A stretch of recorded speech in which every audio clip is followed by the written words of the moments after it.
ევროკავშირის საგარეო საქმეთა მინისტერიალის დაწყებამდე გაკეთებულ განცხადებებს გამოხმაურებები მოჰყვა თბილისში. ევროპული კავშირი მზად არის ისაუბროს რეალურ ინტეგრაციაზე და შემდგომ ნაბიჯებზე იმ შემთხვევაში თუ შემოხვედრი ნაბიჯები იქნება გადადგული ქართული ოცნების რეჟიმის მხრიდან და საქართველოს სახელმწიფოს მხრიდან.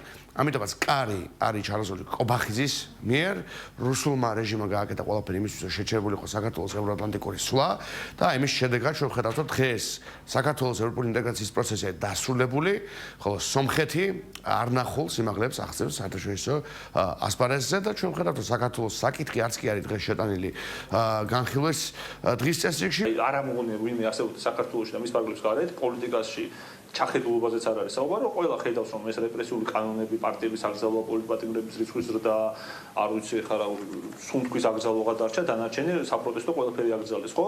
ანუ ეს ყველაფერი ევროპულ პირობებთან თანხმედრაში არ არის და ევროპული ინტეგრაციის გზაზე ესე რომ წინვიერ წახვალ გასაგებია ის რა ნაბიჯები უნდა გადაიდგას იმისთვის რომ ახმული იყოს რომ საქართველოს დაბრუნდა ევროპული ინტეგრაციის გზაზე.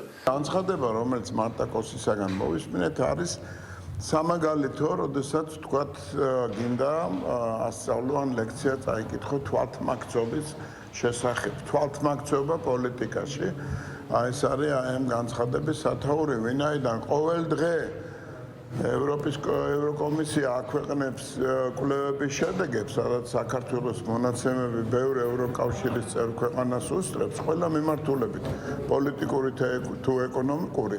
და ამ დროს მარტაკოსი ჯიუტად მაინც აგრძელებს იმ ხაზს, რასაც ქვია საქართველოს ამ სისხლის გულაში ჩართულობის უზრუნველყოფა. საგარეო საქმეთა მინისტრების შეკრებაზე ჩვენ მოვისმენთ არაერთ სიცრუეს და დეზინფორმაციას საქართველოსთან მიმართებით და თუ ამ ადამიანებს რეალურად აინტერესებთ საქართველოს ინსტიტუციები როგორ მუშაობს, არის თუ არა სიტყვის თავისუფლება და როგორი არის, მე ვფიქრობ რომ ობიექტურ კვლევებს და ობიექტურ რეიტინგებს რომ გაეცნონ, ალბათ რომელიც მათივე სხვათა შორის ინსტიტუციის ფარგლებში კეთდება, ალბათ უფრო სანდო იქნება მათი განცხადებები, თუმცა ამ შემთხვევაშიც არანაირი გამონაკლისი ეს შეხვედრა იქნება და გამოყენებული საქართველოს წინააღმდეგ დარტყმებისთვის და რისთვის ურტყამენ საქართველოს, ეს ალბათ უკვე ყოველთვის ნათელია. მოხშირდა განცხადებები, როდესაც ქართველი ხალხის სახელით ლაპარაკობენ და სინამდვილეში ქართველი ხალხი სრულად განსხვავებულად ფიქრობს მთელი საკითხებთან მიმართებაში.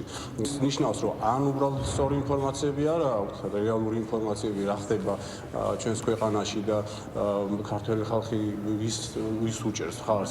ან უბრალოდ ესეთი განცხადებები შესაძლოა ცინიზმის შემცველიც კი იყოს, ხო, ჩვენი ქვეყნის მოსახლეობასთან მიმართებაში.